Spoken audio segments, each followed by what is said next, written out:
Welcome to Radio Who, What, Why. I'm Jeff Schechtman. We've talked several times over the years, most recently with former U.S. Senator Barb Graham, about the 28 redacted pages of the Senate Intel report on 9/11. Those 28 pages finally saw the light of day last summer, and one of the leaders of the effort to get those pages released is our guest today, Brian McClinchy.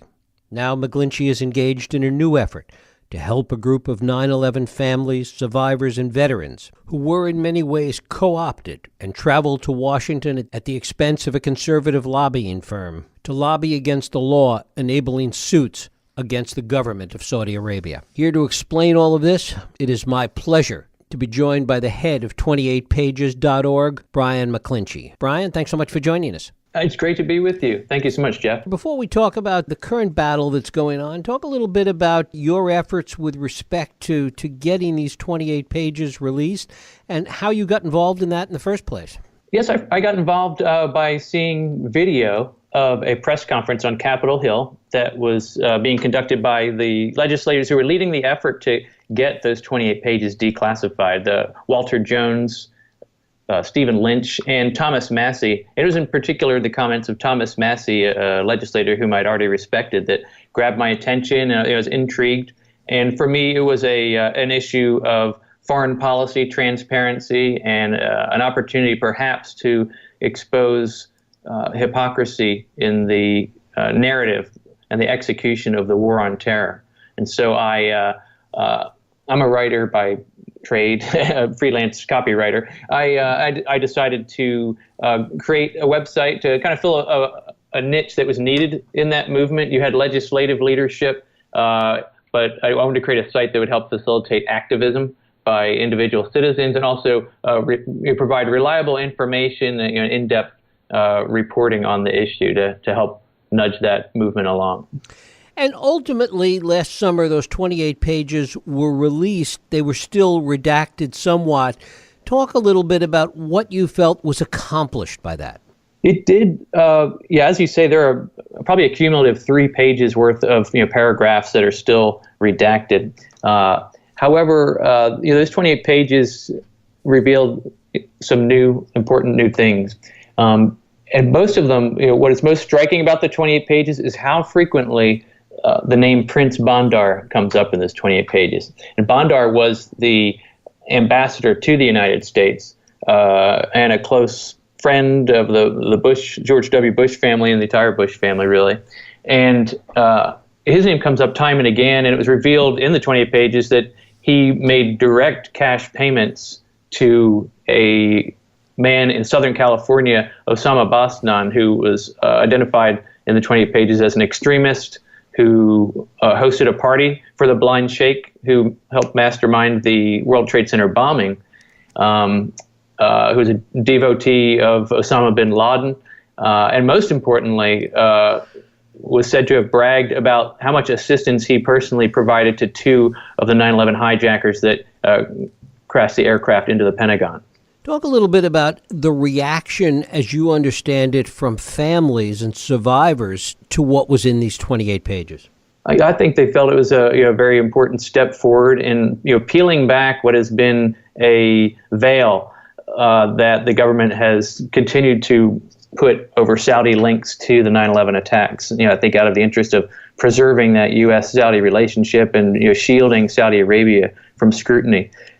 Recently, as far as the significance, recently the 9/11 families lawsuit was resumed under JASTA, which we'll probably talk about in a minute. Right. The updated complaint in that cites the 28 pages as new evidence as they're making their case. And explain to our listeners who don't know what JASTA is. You bet. JASTA is the Justice Against Sponsors of Terrorism Act, and it is a law that was years in the making, and last spring had a significant revision to address concerns that had been brought up, and then it was passed unanimously by both houses, unanimous consent, in last summer, and then President Obama vetoed it, and then it was the only override of his entire tenure in office. And so it became enacted in late September. And what it does is it updates the Foreign Sovereign Immunities Act, which addresses the circumstances under which individual U.S. citizens can sue foreign governments. And it updated that in such a way that would allow the 9/11 families to proceed with their lawsuit, naming Saudi Arabia as a defendant for its links to the attacks and to the hijackers and so forth. And it's not specifically about 9/11. Saudi Arabia is not mentioned anywhere in JASTA in that legislation.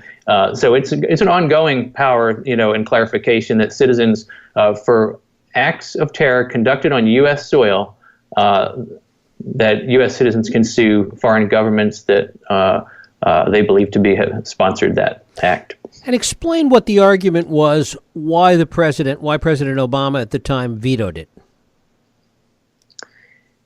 The arguments against it, frankly, I find disingenuous.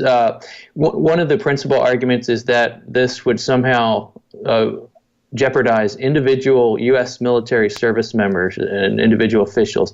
They say that if the big question is, okay, now that the United States has passed this law, they say, what if everybody does? What if other countries adopt their own version of JASTA, enabling their citizens to sue, let's say, the United States for alleged sponsorship of terror and so forth?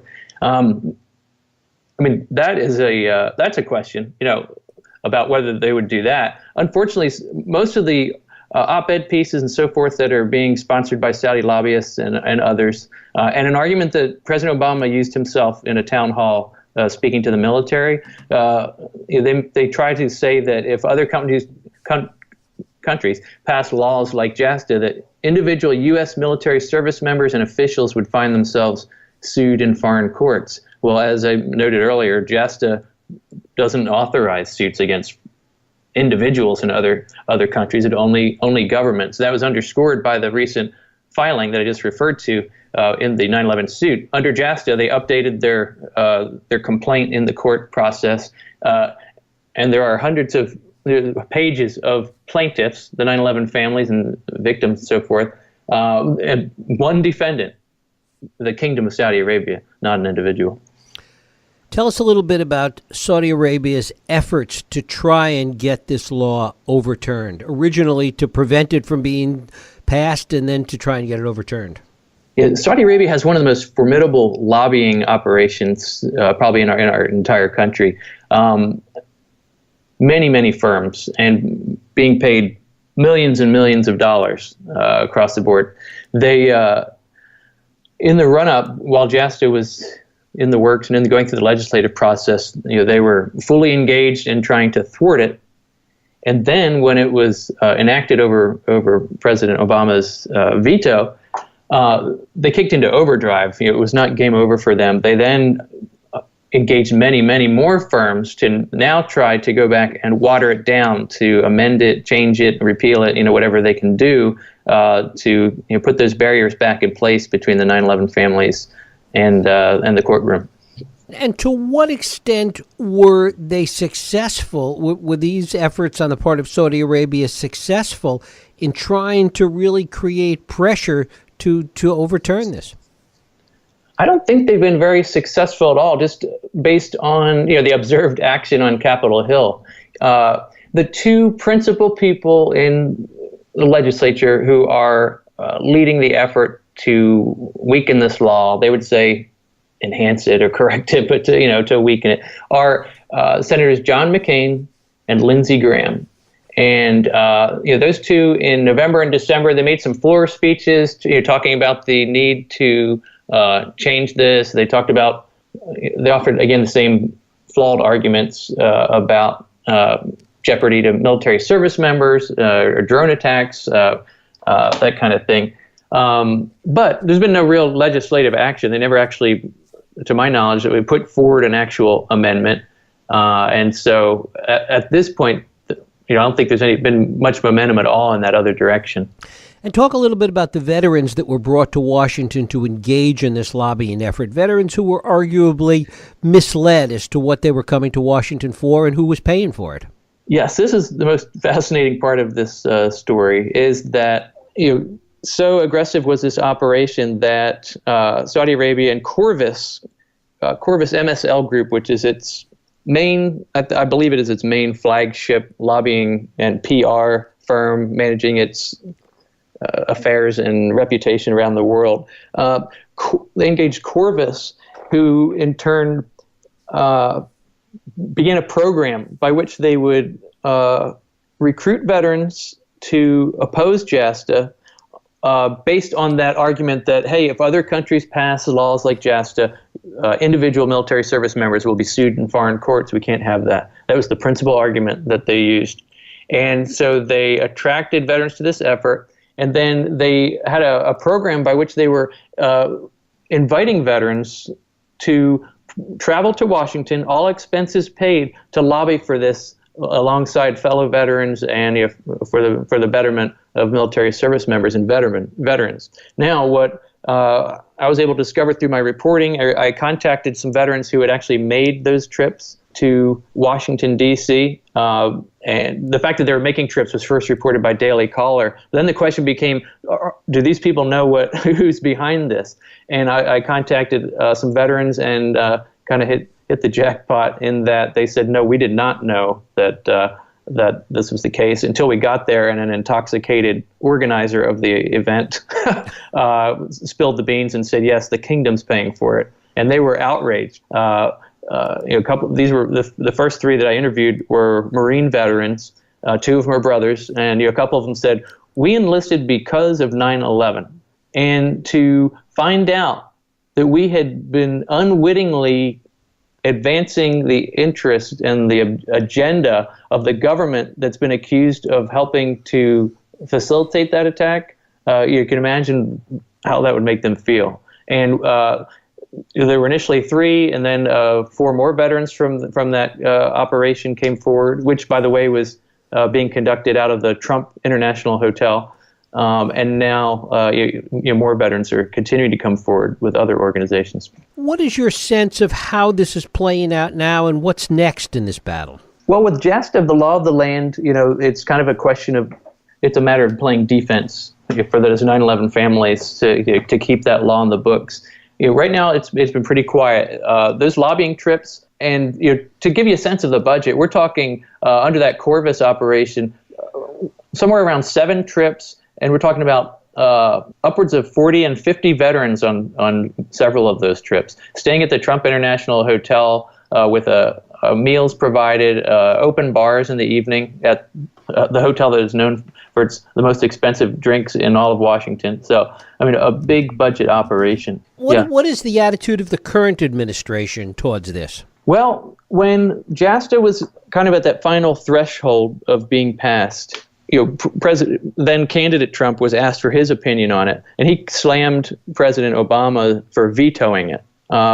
As we've observed, though, President Trump is not known for his consistency of beliefs and positions, and so I'd say there's a great cause for concern among people who watch this issue, given the fact that the Trump administration appears to be growing extremely cozy with the Saudi Arabian government. And a couple examples of that are restoring arms sales, specific types of weapons that had been restricted under the Obama administration because of their misuse in Yemen, and aggressively supporting and talking about amping up the level of support that the U.S. government's providing for that war in Yemen. I think that signals that there's reason to be very wary of the Trump administration on this issue. How much litigation has been brought under JASTA up to this point? Many litigants have come forward, and it's a very complex case. And they're all combined under the heading of this case called In Re, these terrorist attacks of September 11th, 2001, which there are a number of firms in that, each representing groups of plaintiffs, families, and so forth, and also insurers who covered damage inflicted by those attacks. And so these cases represent many clients, and And now you do have additional people filing complaints now and joining the case as it has renewed momentum. And tell us a little bit about your continuing efforts with 28pages.org and what's the story that you want to keep out there and what you hope to accomplish at this point. The main theme that I've been reporting on recently is this Saudi lobbying. And it's funny because at the beginning of the year, I made an announcement on the website that I would be widening the scope of what I was covering there, broader scrutiny of the war on terror. I only got one article into that until this Saudi lobbying story bubbled up. And so now, in the absence of the big media covering this scandal, I'm continuing to try to shed light on it and bring attention to it. Importantly, a few weeks ago, a group of 9/11 families and survivors filed a complaint with the Department of Justice alleging broad misconduct by lobbyists for Saudi Arabia, including this failure to disclose the Saudi sponsorship of these trips and basically bringing people to Washington on false pretenses. Why do you think there's been so little mainstream coverage of this issue? That's a great question. I really don't know quite what to say. I was quite shocked. I mean, this story, at a time when there's a lot of other coverage about alleged interference by foreign governments in our political processes and so forth. Here you've got one that's just extremely well documented with a lot of firsthand witnesses, veterans who are being victimized and made into unwitting pawns of a foreign government. And this deception extends even to members of Congress. The veterans were told in that Trump Hotel operation, they were told, if anyone asks who brought you here, just tell them you're concerned veterans here on your own. And for this giant budget operation, they were missing something that's a part of any lobbying operation, and that is leave behind material. If you and I were going to be lobbying City Hall about any mundane little topic, we would leave behind a leaflet or a flyer or something to kind of reinforce our position and explain what we were seeking.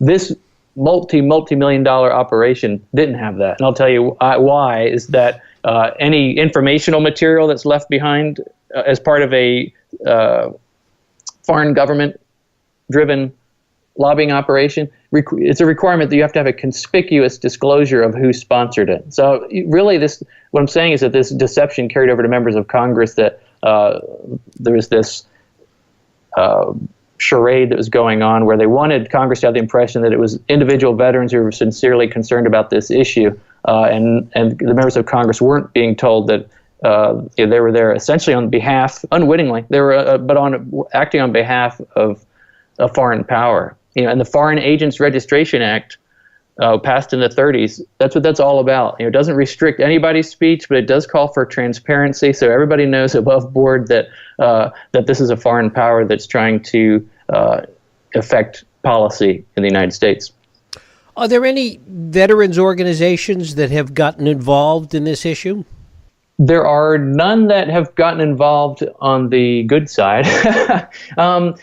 Some have been potentially misused on the other side. One of the chief organizers of the Corvus operation that operated out of the Trump Hotel used to be the second in command of the Military Order of the Purple Hearts. However, the Military Order of the Purple Hearts says that they have nothing to do with it. That was his own activity.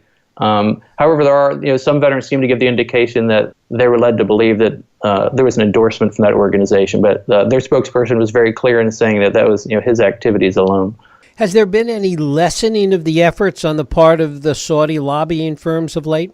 It appears that all these trips have halted, that they stopped. The most recent one that I'm aware of was in early March. Whether they had already run their course or budget, or that they were intending to do, or whether the coverage of this was the cause of that, I don't know. But for now, it seems that they're over, and I do know word is getting around Capitol Hill, at least in some quarters, that these were about this Saudi operation. So I think they're going to be very wary of anybody doing it again. Brian McClinchy, I thank you so much for spending time with us.